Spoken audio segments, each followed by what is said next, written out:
Hello everyone, this is CJ with Cyclotron. My question for you today is, would you buy a Chinese-made street motorcycle? And if your answer to that question was no, what would it take, if anything, to get you to consider to buy one?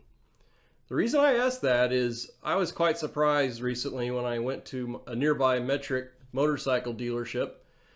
They sell Moto Guzzi's, Yamahas, Ducatis, Aprilias, nice variety of metric motorcycles. I went in there with my boys and saw that they had virtually no new motorcycles for sale. The Ducatis were more abundant than anything else, but they just had a handful. All the Yamahas were gone.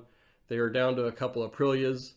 They were even thin on Moto Guzzi's. What they did have was a showroom full of CF Moto motorcycles, street motorcycles. Now, I'd been to that dealership many times before, and I'd seen CF Moto ATVs and side-by-sides, but this is the first time that I'd seen street motorcycles made by CF Moto.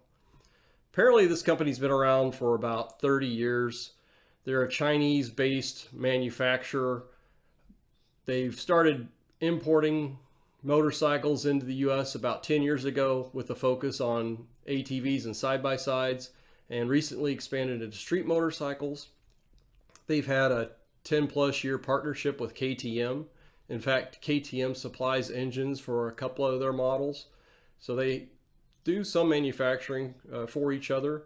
Got me thinking that the supply chain issues that we're seeing worldwide could present quite the opportunity for these Chinese motorcycle manufacturers. I mean, the fact is, people aren't getting enough Yamahas. They're not making enough Harleys to satisfy demand. And so it's a real opportunity if these Chinese-based manufacturers can get a steady supply into these dealerships. They might start seeing a gain in their market share. Couple that with concerns of an impending recession, and to the extent that people are still spending money on power sports, it could really tip the scales in favor of more economical purchases. I mean, these ATVs and side-by-sides top out about $13,000 for CF Moto. A lot of the range is in the $7,000 range. For their street motorcycles, the top end's about $7,000. Now that's for about a 700cc motorcycle. But you start looking at the build quality, the style, like this CF Moto 700CLX. It's kind of a naked style, modern looking motorcycle. It's got ride modes, Brembo brakes, liquid cooling. I mean, a lot of advanced technology. And you're coming in for around $7,000. And if you've got a comparable sized motorcycle from, say, Yamaha or Honda with similar features, you're going to be well over the $10,000 price point. Let's not even talk about what Harley would have in comparison. I mean, you're talking about their smallest bike being out the door more than double the price that these go for. Now, these are different markets, but you know, things have a funny way of going full circle. Now, I know a lot of people out there tend to equate Chinese-made motorcycles and scooters with some really low-budget thing that you'll buy off of Amazon. It comes in a cardboard box, and good luck on any type of warranty. These CF Motos come in with a 2-year warranty. They also offer shorter-term warranties on things that would be considered wear items. So here's a list here. You know, I remember being a kid in the 60s and 70s, and back then there were a lot of toys that were made in Japan.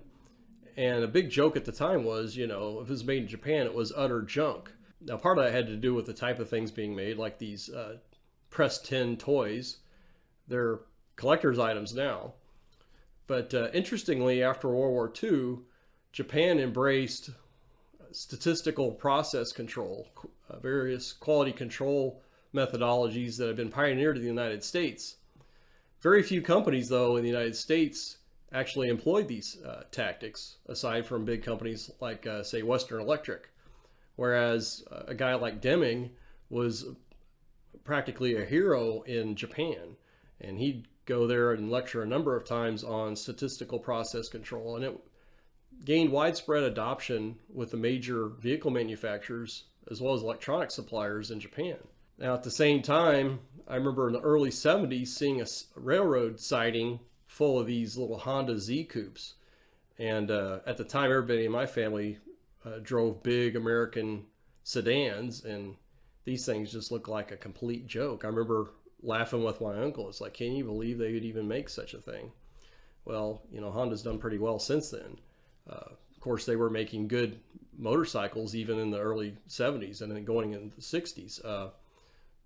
In fact, my dad and uncles all had like 300cc Honda motorcycles. So things have a way of turning around over time. So if you look at a Chinese-made motorcycle, somebody might think, well, yeah, it's a piece of junk. Good luck getting anybody to work on it. Good luck with your resale value. But again, these things have a way of changing over time.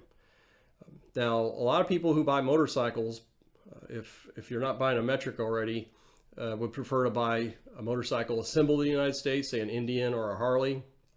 The fact is, those motorcycles are manufactured with a high percentage of foreign parts content. So if you go to Walmart here in the United States, 90% of the items for sale, aside from the food items, come from China. And of course, now we're finding that many food items also come from China. They're being sold here in the US. So I'm not an advocate at all of Chinese produced goods.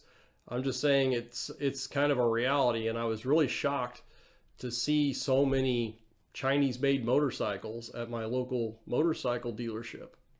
But it is an opportunity for both the dealership and these motorcycle manufacturers based in China. You know, when Indian Motorcycle went all in to support the U.S. Army in World War I, they left many of their dealers high and dry when it came to supply.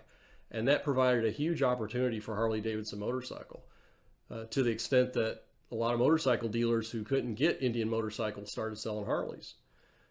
In a similar vein, if the supply chain issues grind on for a few more years, if these Chinese-based motorcycle manufacturers are able to get vehicles delivered to US-based dealerships, you might see over time a big increase in market share for these Chinese-based manufacturers. So just something that struck me when I was at this local dealership.